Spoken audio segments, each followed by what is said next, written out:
Well, good morning, everybody, and welcome to what I hope is going to be an absolutely fascinating conversation about one of the aspects of what's been happening in Ukraine that is not widely known but should be. Because in many ways, it's one of the most striking developments and does a lot to explain some of the dynamics in the conflict following Russia's invasion of Ukraine. And this is to do with what's been happening with the cyber front and crypto and digital technologies.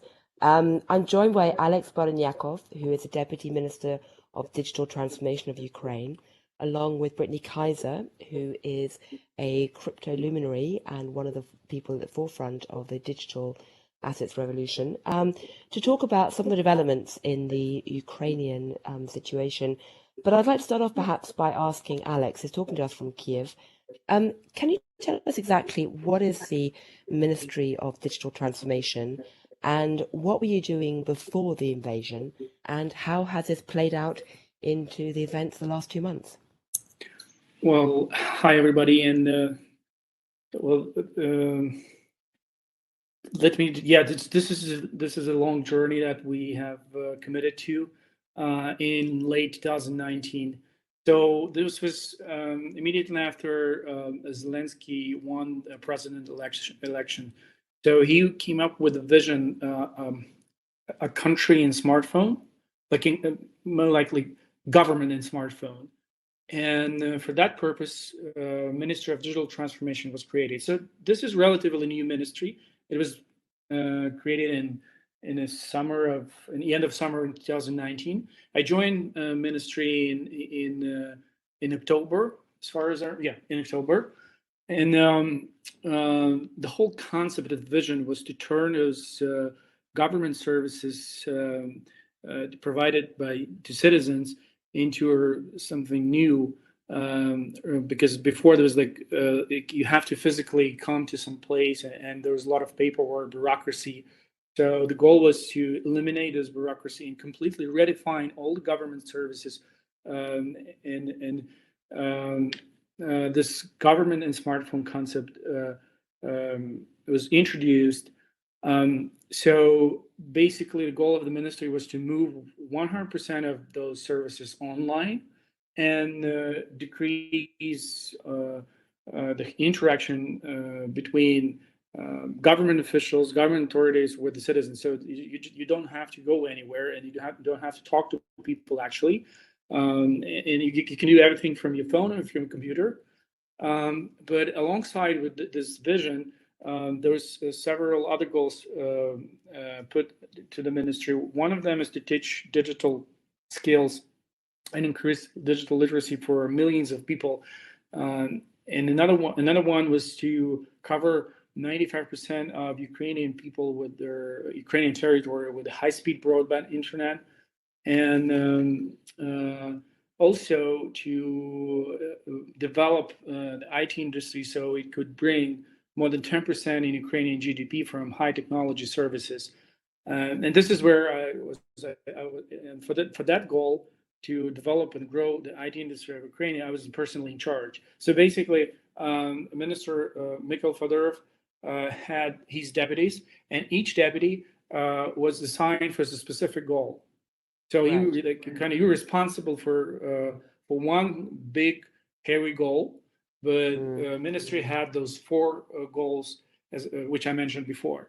And this is where what we were doing before the war. So I can give you just some projects that was completed and had tremendous success. We came up with their in terms of moving government services online. We came up with the idea of creating a government app called DIA. Right. which is basically acronym, and if I translate it to English, it's going to be like government and I. Right. So, and this app started from containing all the papers, like official papers in the app in a digital form, like driver license, digital driver license, digital car insurance, digital car title.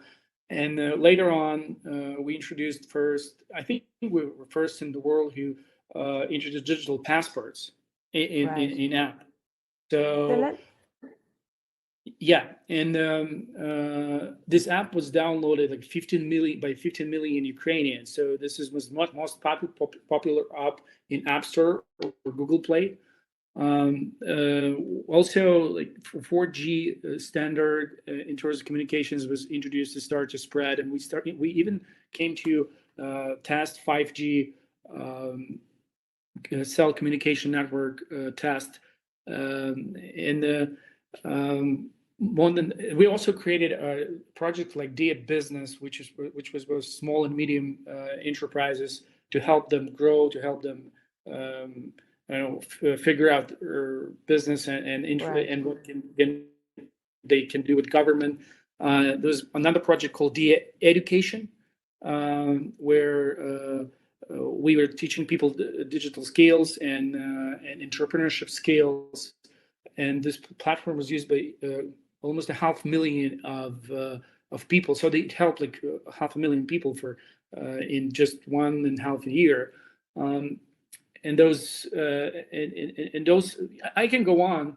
And Well, we also let me jump in here. I don't mean to be rude, but let me jump in here because it's really fascinating what you're saying and very impressive. And I'm kind of curious. I mean, one quick question I'd like to ask is, to what degree were you sort of taking inspiration from countries like Estonia, or other Baltic states in this respect, or were there other models you were looking at? Because I remember meeting the Estonian Prime Minister in Kiev, in the autumn, only about 5 or 6 months ago. It feels like another time. And there was a lot of discussion about ways that countries like Estonia or even Ukraine could try and leapfrog other Western countries in this respect. And I'm wondering if this was what you were trying to do with mobile and digital technology. yeah. So in the beginning, Estonia was kind of a role model. I Mm, definitely remember that, and there was a lot of projects that we were trying to copy or take a concept as a basis and then develop it further, taking into account Ukrainian realities. I would call this that because the legislation is different and mentality is a little bit different. Um, so we had to adjust uh, projects that was in Estonia, but in general, like we of course we have taken a lot from Estonia. And by the way, they were very cooperative. right. So there was a lot of help from European Union, from Estonia, from other countries. At some point, I think we made even further because all these countries, they, including the US, have a lot of legacy, and Yes. there's a decision in Ukraine to just throw out this legacy and start from new chapter. And Right. for example, for that reason, the concept like mobile called mobile first was introduced. Right. So it's at the beginning we understood, we realized that people are not using personal computers or even laptops anymore. So they're live in smartphone. Yes. So if you want to really help people, you have to make it available on a smartphone, Yes. because like this device you hold in your hand or your pocket, you kind of you walk with it, you sleep with that device. So the group of engineers and designers came up with their with this idea of this app. And by the way, this idea got 2 Red Dot awards. I don't know if you're Right. familiar, but it was Yes. from the design standpoint. It's really awesome. It was cool. I mean, it's not just because I'm saying because I'm kind of biased, but it's also like you can see reviews on on App Store and Google Play, Mm, numbers speaks for themselves. Like 15 million downloads. It's not. We haven't forced anyone. It's just. And by the way, it's really important to mention that we didn't collapse the entire infrastructure. So we were doing things in parallel. So mm. the old services were still working. So people voluntarily installed this app and were using those new services, and they liked it. So that was kind of even unexpected for us because we didn't expect it's going to be so popular. Quite frankly. It's an amazing story, and I mean, it was an amazing story even before the war started. And as I say, I've been to Kiev a number of times, but when I was last there, only what are we now, 7 months ago, I was blown away by a lot of this focus on using digital technology and networks. But obviously, after the invasion, it's become doubly, quadruply, quintuply important. So tell us how this has affected the government response in recent months. Have the population been able to use their digital passports or their digital government access to keep things going? How has this affected everyday life? And then I want to turn to that afterwards and bring Brittany in to talk about how the international network of digital experts have helped on the financial side. But before we do that, tell me a bit about how people have used the everyday services provided to keep things going during the war.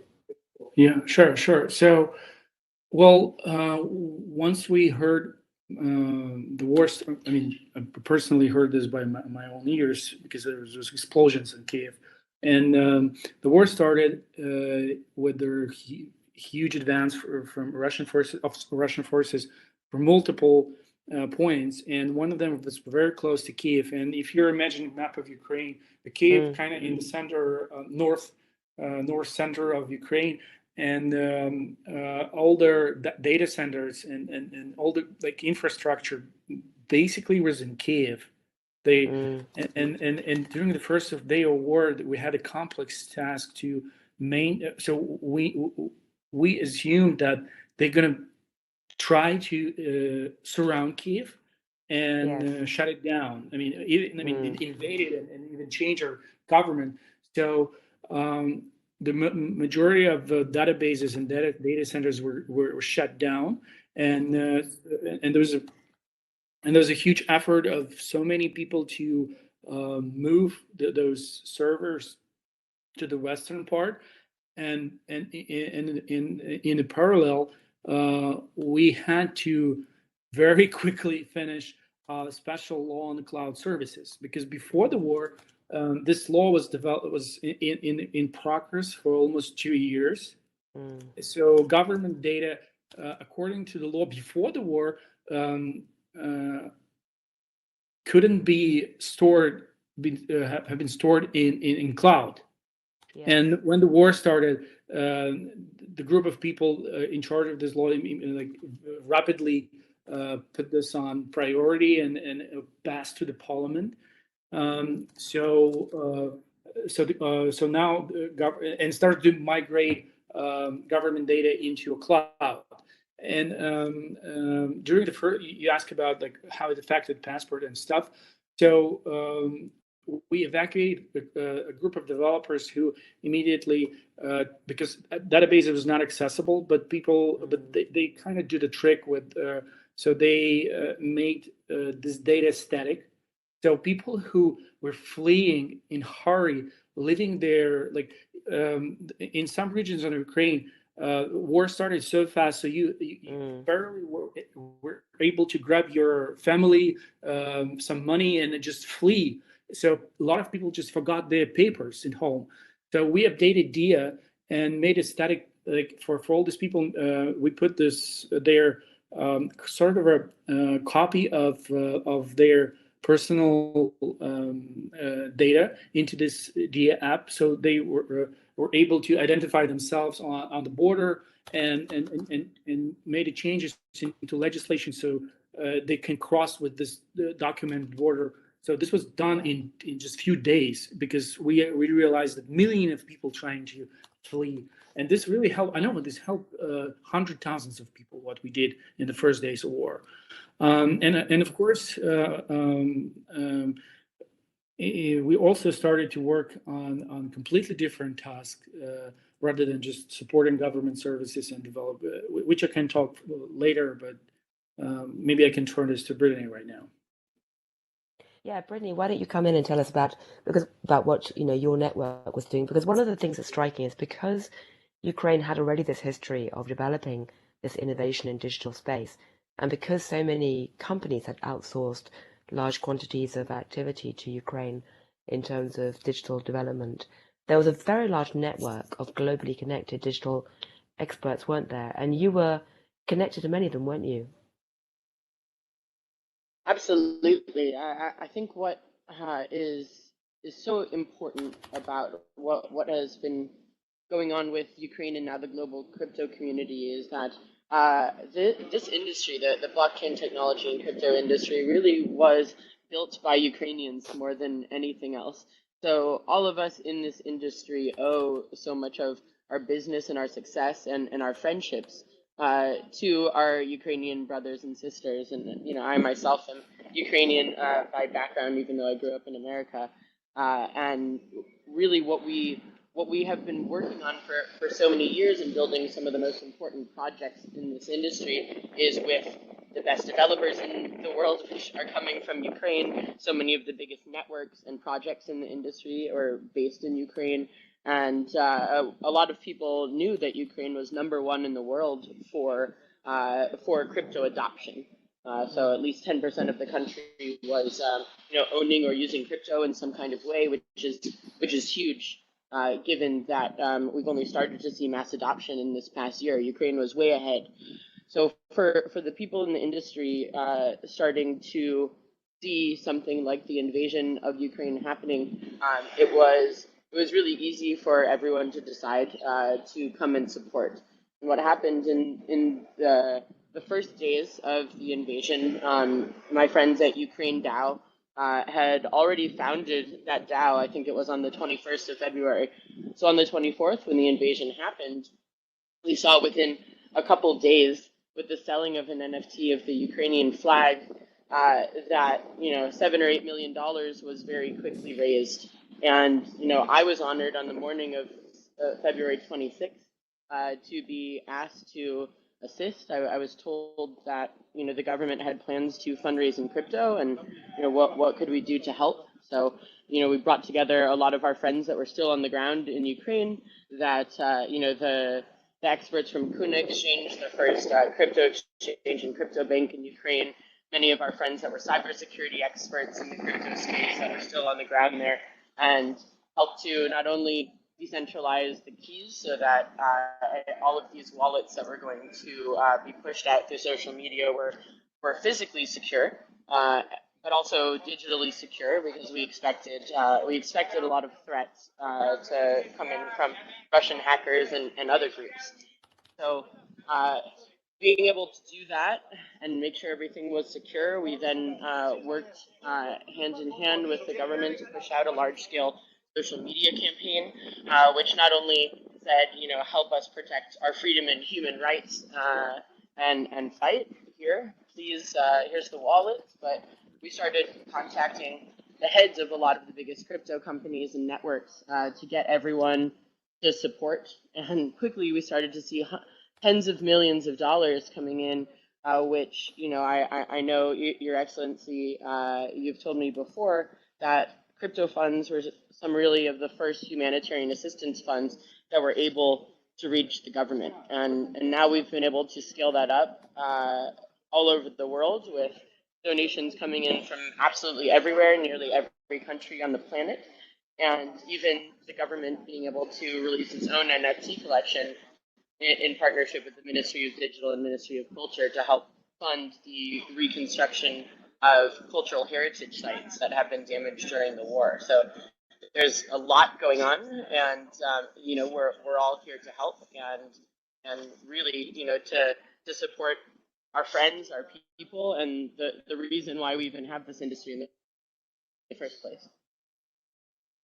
Well, thanks, Brittany. That's fascinating. I mean, perhaps you can give your own perspective, Deputy Minister, on why and how you've turned to digital payment systems in this period and digital assets. Whether it's been a useful backstop or whether it's been the core of what you've been trying to do.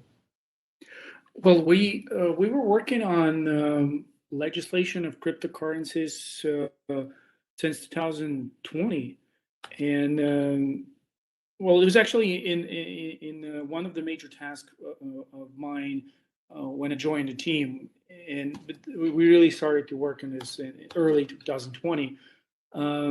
We had and we still have a vision to make Ukraine one of their leading crypto-friendly country in the world. So it was not just out of the blue we decided to create a crypto fund. Ukraine has a powerful blockchain community, which Brittany mentioned about, and a lot of tech-savvy people. So we had some really strong background, and there was a really industry working in Ukraine, but it was working in a gray area. So we were, as a government, we thought that this is our duty to make this fully legal and with the proper rules, with the rules for business, to incorporate, to work with the banking system, and we almost made it before the war. So Parliament passed this law, and it's just President's signature left, which he actually signed during the war. So he signed the law on virtual assets and crypto during the war. So we were in touch with the community and Ukrainian DAO, which Brittany also mentioned, with some other people, Blockchain Association of Ukraine, all these years, and had a really great relationship with them, trying to support them, trying to make the most for them so they could flourish. The idea was also to introduce CBDC, which is central bank digital currency with the National Bank of Ukraine. So there are a lot of things going on before the war. And when the invasion started, we immediately turned to crypto because we realized that this could be one of the things that can serve Ukraine humanitarian and purposes and other purposes, which is like help our army through the nations.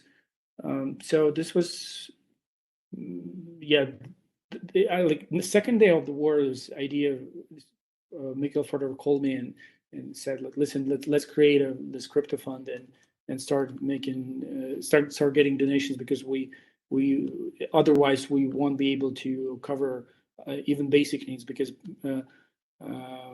this invasion, the country is in a military state, in a war state, and its martial law was introduced. So a lot of things like with fiat currencies are limited, and crypto turned to be our, I would call this lifesaver, and eventually, and the reliable tool to get money in 5-10 minutes and send a transaction also in 10-15 minutes easily and traceable. So has adoption of crypto increased during the war, do you think? Because I know that Ukraine was the fourth biggest per capita adopter, or initially the first biggest and then the fourth biggest in the world in the last 2 years. I'm curious whether you think that usage of crypto and adoption has actually increased in the last 2 or 3 months. Unfortunately, I don't have this data. Of course, yes. It's really hard to to calculate how these things are changing, because there's a lot of things in Ukraine that doesn't work properly right now. They just on pause. But I believe, like from personal, I personally feel that this adoption is going forward. Again, because what? I'm sorry. Sorry. Go on. Continue. Sorry, I was then going to ask Brittany the same question. I just want to tell that from where I stand, what I see is that because of, again, a lot of limitations, crypto more and more popular in Ukraine. Right, Brittany, is it your impression that crypto adoption has increased in the last couple of months? Well, I think what has been definitely driving some of that are some of the crypto companies that have stepped up and said every Ukrainian that has an account on our platform, that we will send money directly into their wallet. So that began with FTX and Celsius, and then Kraken, and now I'm working with tons of other crypto companies that are designing programs to do exactly the same thing.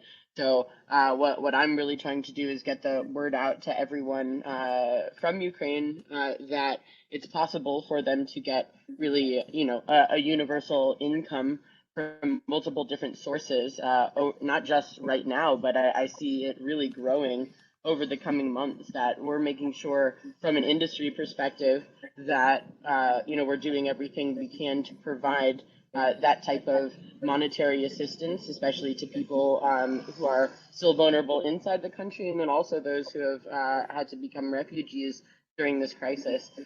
So I think that adoption is going to increase as more people actually understand that type of assistance is available. So it's now really about communicating that through the different humanitarian aid organizations that are on the ground that can help onboard people and make sure that they're getting the funds that I am sure are definitely required at this time. Right. I mean, Brittany, I'd like to ask you a question, which is that, you in your career, you were previously at Cambridge Analytica and then became a whistleblower. You've seen the dark side of digital technologies, and you know the potential for malevolent actors to use these kind of technologies in bad ways. Are you surprised that there hasn't been more attacks on the network and that more haven't succeeded? I mean, because, why hasn't Russia been more effective in terms of trying to disrupt all of this? That was really what we were thinking first and foremost before we launched the social media campaign. To ask everyone around the world to be donating to these wallets. The government and Alex and his ministry were very specific about making sure that they took all of the right steps before doing that, because the good thing about blockchain technology is that you can do multi-signature wallets. You can have keys that are not physically vulnerable because they're held in safer places. And that is really an amazing innovation in the technology itself, that it is possible to make it nearly unhackable, unlike a typical bank account, unlike a lot of traditional or legacy technologies. So I think that's actually been really helpful in this case, where these types of advanced forms of encryption that come with the blockchain are actually more secure than what people are used to using. Fascinating.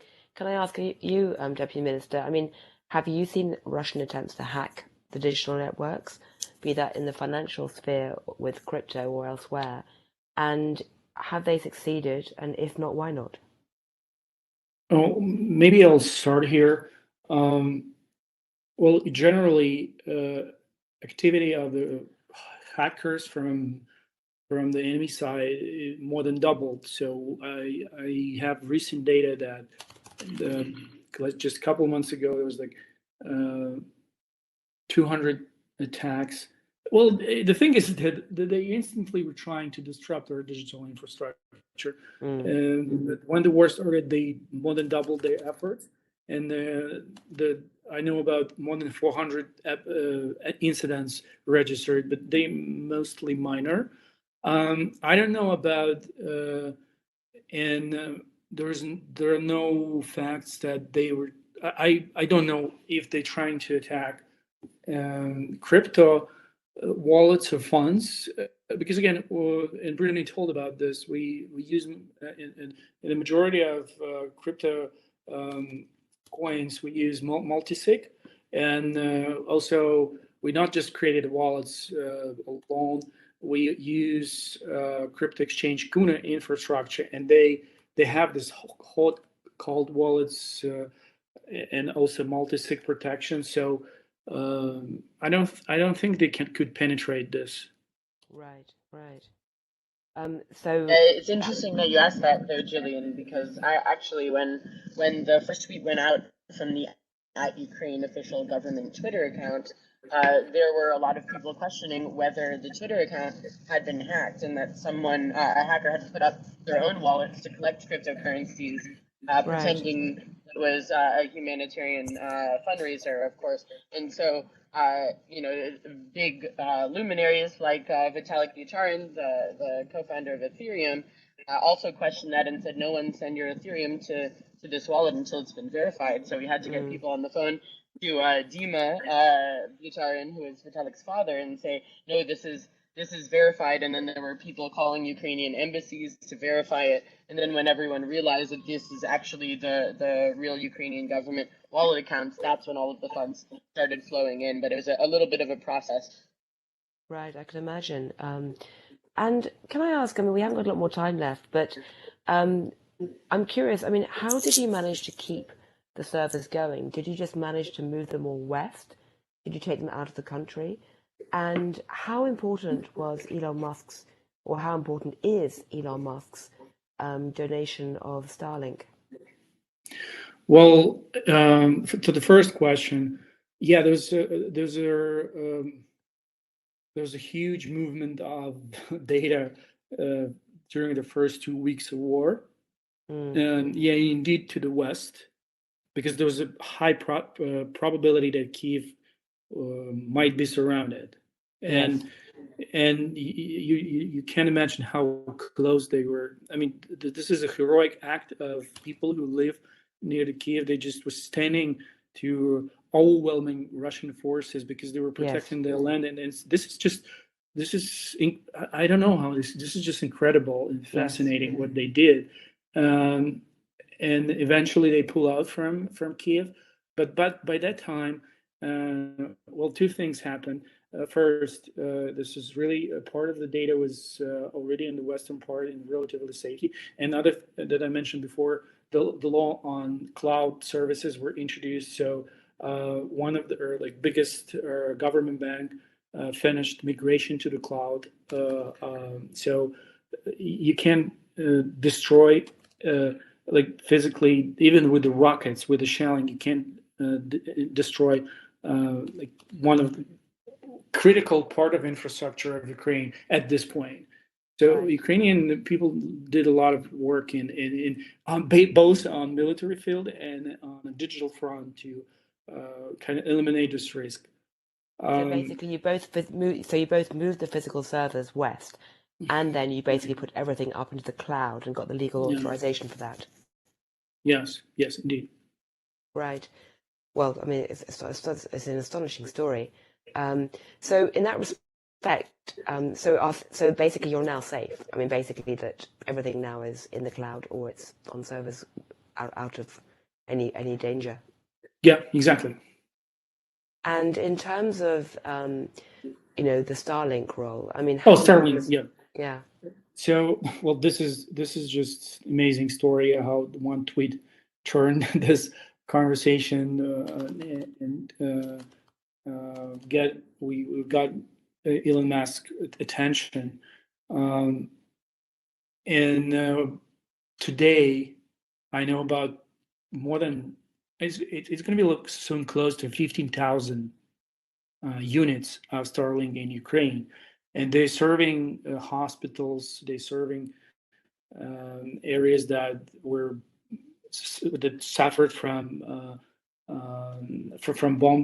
bombs and rockets. I know there are some of our military use this, and this is so much helpful. I know of hundreds of positive feedbacks, and this is one of the personal stories that I was helping with some equipment to Ukrainian police forces. And when I came to deliver those goods that were purchased for the crypto fund money, the police head was of the division introduced me to other guys. They said like, those are the guys who brought Starlinks to us. So they using this actively. I mean, people in Ukraine right now rely on Starlink, especially in the part of Ukraine where it's close to war zone. They rely a lot on this kind of communication. So we so much appreciate it for Elon's attention. And recently we had a conversation with with his brother Kimball Mask. So we're going to extend our cooperation with the SpaceX for some other projects, which will you hear soon. Right, right. Well, it's an amazing story in every possible sense. We are just about out of time. Is there anything I've not asked either of you that you want to highlight or mention? Well, I don't know. We covered a lot of topics. Maybe I can start with Brittany quickly, and then just 1 minute. Anything else I've not mentioned, Brittany, or anything else you'd like to say? Well, for me, I would just like to recognize that, it's really during crisis when you can tell the true quality of leadership. And really, Your Excellency, you and people from the Ministry of Digital Transformation, the President and his office, and everyone that is currently fighting in Ukraine to protect your freedom, your human rights, your sovereignty. I've never seen more inspirational leadership in my life. So it's been an honor to be able to support anything and everything that you're doing. And I so appreciate that you make time for these conversations so people can really understand how much work you put into all of this and, what can be done to continue to support you. Well, thank you, Brittany. Deputy Minister, yeah. Any last words, Deputy Minister? Yeah, sure. Well, in my turn, I would like also to thank for the support, international community, and all the people that not just donated but support us in various ways. You can't imagine how it's important to Ukrainian people stand against this huge military machine, and without your support, without without those donations, without just moral support, we won't have chance to stand up against them. So we really appreciate it, and believe me, a lot of Ukrainians say thank you to Europe, to America, to other countries that support us. Well, thank you. Well, thank you both of you for making time, but particularly thank you, Deputy Minister. And it just remains me to say that I look forward to one day soon continuing this conversation in person in Kiev, and hopefully in peacetime. Well, looking forward to that. We'll be really pleased to see you in person. And once it's over, of course, we invite everyone in Kiev to see how beautiful it is.